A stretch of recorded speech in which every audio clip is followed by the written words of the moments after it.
Hormuz strait पर Iran अपने इरादों को साफ कर चुका है। दूसरी तरफ अमेरिकी राष्ट्रपति डोनाल्ड ट्रंप हैं कि बड़े बड़े दावे अभी भी कर रहे हैं। ईरानी संसद के स्पीकर मोहम्मद बाघेरी गालिबाफ ने हॉर्मुज स्ट्रेट को खोलने को लेकर बड़ा बयान दिया। उन्होंने कहा कि हॉर्मुज समुद्री यातायात के लिए तब तक बंद रहेगा जब तक अमेरिका के साथ हस्ताक्षरित 14 सूत्रीय समझौता ज्ञापन में रखी गई ईरान की सभी शर्तें पूरी नहीं हो जाती। उन्होंने ईरान पर लगे प्रतिबंधों को खत्म करने और अमेरिकी सैन्य अभियानों को तुरंत बंद करने की मांग की। बता दें कि हाल ही के दिनों में अमेरिकी राष्ट्रपति डोनाल्ड ट्रंप ने हॉर्मुज को अपने देश का हिस्सा बताया था। ईरानी संसद के स्पीकर मोहम्मद गालिबाफ ने कहा है कि जब तक समझौता ज्ञापन में अमेरिका अपने किए गए वायदे, जिसमें नाकेबंदी हटाना, फ्रीज की गई संपत्ति जारी करना, तेल प्रतिबंध हटाना, सभी मोर्चों पर धमकियां और सैन्य अभियानों को खत्म करना और दूसरी कई शर्तें शामिल हो, जब तक इन्हें लागू नहीं किया जाता तब तक हॉर्मुज स्ट्रेट नहीं खोला जाएगा। अमेरिका और इजराइल को तनाव और ना बढ़ाने की चेतावनी देते हुए उन्होंने जोर देते हुए कहा कि ईरान दुश्मनों के कार्य और आक्रामकता के अनुपात में उसे भी करारी हार देने के लिए तैयार है। गालिबाफ ने राजनयिक प्रक्रिया का बचाव करते हुए कहा कि एमओयू से सैन्य संघर्ष को रोकने के लिए मिला मौका देश की राष्ट्रीय सुरक्षा और घरेलू अर्थव्यवस्था को मजबूत करने का एक महत्वपूर्ण अवसर था। उन्होंने कहा कि बेशक यह साफ करना जरूरी है कि नाकेबंदी हटाने और युद्ध विराम के संबंध में समझौते से मिला अवसर आर्थिक मजबूती बढ़ाने और ईरान की रक्षा शक्ति के पुनर्निर्माण में एक बड़ी मदद थी। तो उस वक्त मेरे जो बाकी फौजी साथी बोले थे, बोले यार जीडी तू सटिया गया है क्या? कहा अमेरिका सुपर पावर, साथ में इजराइल, उसके पास भी न्यूक्लियर हथियार, रीजनल सुपर पावर। ईरान बेचारे 48 साल से इनके ऊपर सैंक्शन लगा रखी है। इनकी इकोनॉमी तबाह करने की हर कोशिश की गई ताकि लोग वहां पे, जिसको वो कहते हैं ना हंगर लीड्स टू एंगर, जब भूख हो तो गुस्सा आता है और उस गुस्से को हार्वेस्ट किया जाए ताकि वहां की सरकार का तख्ता पलट किया जाए। साजिश, ये साजिश की जा रही 48 साल से चल रही, लेकिन दाद देना पड़ेगा इस मुल्क को साहब। आपको कदर करनी पड़ेगी इनकी जो शहादत, जो कुर्बानी जो इन्होंने दी है, और इनकी शहादत कुर्बानी की वजह से जो थर्ड वर्ल्ड की इज्जत है वो बरकरार रखी है साहब। इन्होंने वो बरकरार रखी है। और हमें फौज में अगर एक चीज की हम लोग हम बहुत कदर करते हैं, वो है हिम्मत की, वो है शुजात की। हिम्मत की, शुजात की कदर फौज में की जाती है, चाहे हमारा दुश्मन ही क्यों ना दिखा रहा हो। लेकिन अगर वो अपने मुल्क के लिए, अपने नमक के हक अदा करने के लिए सर कुर्बान कर रहा है तो उसकी इज्जत करते हैं, चाहे दुश्मन का भी हो, चाहे दुश्मन का भी हो। ये हम जानते थे कि ये बहुत पुरानी सभ्यता है। और अगर मैंने बड़े डंके की चोट पे कह दिया कि साहब ईरान की फतेह होगी, ईरान का पलड़ा इस लड़ाई के बाद भारी साबित होगा, तो लोग बोलने लगे तू सटिया गया है, हो ही नहीं सकता, क्या बकवास कर रहा है। मैंने कहा आगे आगे देखे जाओ, ठीक है। इजराइल से एक सज्जन, ठीक है, एक महानुभाव, वो भी मेरे साथ टीवी पे थे, बोले 48 घंटे में ईरान खत्म, घुटने टेक देगा।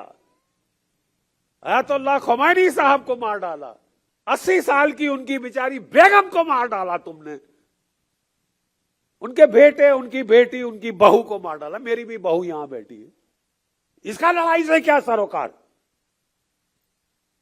अब औरतें बच्चे मार रहे हैं और उसके बाद टार्जन, बुंडोलो, क्रीग मने औरतें 168 बेटियां मार डाली। अबे लानत है तुम पे, चुल्लू भर पानी में जाके डूब के मर जाओ। लानत है तुम पे, तुम बच्चियां मार रहे हो, तुम हारोगे क्योंकि तुम गुनाह कर रहे हो। उस मालिक की नजरों में तुम गुनहगार हो, इंसानियत की नजरों में तुम गुनहगार हो तुम गुनहगार। अरे मासूम बच्चियों को कौन मारता है यार? हैवान ही है कोई जो उसको मारे, एक छोटी सी बच्ची को मार डालेगा। तुमने एक नहीं मारी साहब, 168 मारी है मिनाज में, और वो तो एक जगह थी, वो तो एक जगह थी।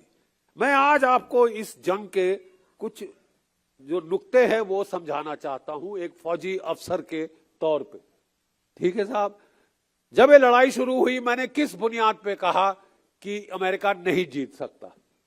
एक मैथमेटिकल इक्वेशन हमारे ना, ये देखिए यहां पे जीरो का इजाद हुआ था इस मुल्क में, यहां से ईरान गया, ईरान से अरब गया, अरब से यूरोप गया, और अमेरिका वगैरह, उन्होंने सारा मैथमेटिक्स हम लोगों से सीखा है, सारा मैथमेटिक्स हम लोगों से सीखा है।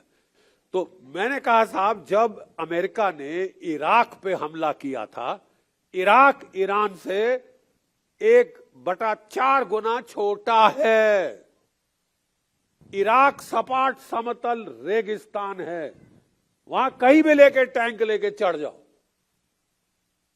ईरान इराक से 4 गुना बड़ा है, नंबर 1। ठीक है साहब, ईरान इराक से 4 गुना ज्यादा बड़ा है, और पहाड़ ही पहाड़ हैं, एल्बर्स, ज़ाग्रोस, और जो समुद्र तट है हॉर्मुज के ऊपर, वो सारी चट्टाने हैं, रेत नहीं है साहब। वो चट्टान पे हमला करने बड़ी बड़ी फौज के फाख्ते उड़ जाए, और 48 साल से ये लोग तैयारी कर रहे हैं इस जंग की। 48 साल से ईरान के लोग इस जंग की तैयारी कर रहे हैं। वो कह रहे थे ना कि साहब ये सरजमी हम इसको रौंदते हैं साहब, टैंक रौंदते हैं। अरे ये सरजमी ही हम फौजियों को बचाती है, मालूम? हम खोदते हैं इसके अंदर टनल, ट्रेंचे, बंकर, और अंदर घुस जाते हैं, और जितने मर्जी B-52 B-2 बम्बर बम गिराए, अरे कख नहीं होता, कख नहीं हुआ है। कर लो जितने मर्जी तुम दावे कर लो कि हमने 80% उड़ा दिए ईरान के मिसाइल, वो CIA ने बोल दिया आज की 30% ठोके हैं साहब, 70% उनके पास हैं। गलतफहमी में मत रहना। ईरानी संसद के स्पीकर गालिबाफ ने जोर दिया कि ईरान अपने शहीदों का सम्मान करने और राष्ट्रीय संप्रभुता की रक्षा करने पर अडिग। उन्होंने कहा कि हम शहीद नेता मिनाब के मासूम बच्चों और दूसरे और तीसरे पवित्र रक्षा अभियान के अन्य शहीदों के बलिदान को नजरअंदाज नहीं करेंगे। क्रांति के सर्वोच्च नेता के मार्गदर्शन और ईरानी राष्ट्र के सामने हम ईरानी लोगों के अधिकार हासिल करने, आक्रामकता खत्म करने और हमलावरों को दंडित करने, देश को गौरवान्वित करने के लिए अपनी पूरी ताकत लगाने का संकल्प लेते हैं। ये सारी बातें ईरान की ओर से कही गई। फिर लड़ाई शुरू करोगे, ऐसा झटका लगेगा कि होश आवाज के फाख्ते उड़ जाएंगे, और ठीक वही हुआ है साहब। मैं समझाना चाहता हूं कि जब अमेरिका ने पहले 1991 में 1991 में इराक पे हमला किया था, मालूम कितनी फौज लगाई थी जमीन पे? 7.5 लाख। 45 देश मिलके चढ़े थे उस एक मुल्क के ऊपर। ठीक है, 3500 जेट फाइटर थे। अब इराक के पास नहीं थे जेट फाइटर, बराबरी करने का कोई सवाल नहीं था। तो उसने जो रूस के स्कड मिसाइल थे वो फायर करने शुरू किए। वहां से ईरान के लोगों ने, चीन के लोगों ने और हमारे हिंदुस्तान के लोगों ने सबक सीखा। हमारे जो सबसे पॉपुलर जो हमारे सदर रह चुके हैं, राष्ट्रपति, प्रेसिडेंट अब्दुल कलाम, नाम याद है? ठीक है साहब, बड़ी इज्जत से वो नाम लिया जाता है इस मुल्क में। हमारे सबसे मशहूर प्रेसिडेंट, वो हमारे मिसाइल साइंटिस्ट थे। उन्होंने कहा साहब अगर हम जेट फाइटर का इंजन अच्छा नहीं बना सकते तो छोड़ो, जैसे इराक ने मिसाइल का इस्तेमाल किया है, रॉकेट मिसाइल का इस्तेमाल करो। और तब से हमारे भी मिसाइल बनने शुरू हुए, ईरान में रॉकेट मिसाइल और ड्रोन बनने शुरू हुए, और आज इन रॉकेट मिसाइल ड्रोन्स की बदौलत अमेरिका कह रहा है हमने उनकी एयरफोर्स उड़ा दी, नेवी उड़ा दी। अबे थी कहां? असली लड़ने वाला तो ये थे रॉकेट मिसाइल ड्रोन। इसका क्या किया तुमने? का लिया? इसका क्या किया तुमने? वो बरकरार हैं, वो बरकरार हैं। देखिए हमारे फौज में एक बड़ा सीधा फलसफा है, जो डर गया सो मर गया। और जहां डर नहीं, जहां हिम्मत है, जहां शुजात है, जहां बहादुरी है, जहां कहते साहब हम शहादत को गले लगा देंगे, भागेंगे नहीं, हम शहादत को गले लगाएंगे। अरे साहब, मैंने कहा कि हर देश का इतिहास होता है, उस पर हमला करने के पहले उसकी तारीख पढ़ी जाती है, समझी जाती है। ठीक है, ये वो मुल्क है जहां शहादत एक वे ऑफ लाइफ है। ये वो मुल्क है जहां ईरान और इराक का जब 8 साल जंग हुई, 1 मिलियन लोग, 1 करोड़ लोग इनके शहीद हो गए। इनके 12-12 साल के बच्चे माइनफील्ड के अंदर अटैक करते थे, शहादत कुर्बान हो जाते थे, लेकिन रास्ता खोलते थे अपनी फौजों के लिए, रास्ता खोलते थे माइनफील्ड में। ट्रंप स्ट्रेट ऑफ हॉर्मुज को फिर से खोलने के लिए ईरान पर लगातार दबाव बना रहे, लेकिन उनकी सारी कोशिशें बेकार साबित हो रही हैं। ईरान की तरफ से कहा जा रहा है कि साल 2029 यानी कि जब तक अमेरिकी राष्ट्रपति डोनाल्ड ट्रंप का कार्यकाल खत्म नहीं हो जाता, तब तक वो स्ट्रेट ऑफ हॉर्मुज नहीं खोलेगा। ईरान कह चुका है कि उसे कोई जल्दबाजी नहीं है, यानी स्ट्रेट ऑफ हॉर्मुज का ये जो संकट है, ये कई सालों तक बरकरार रह सकता है।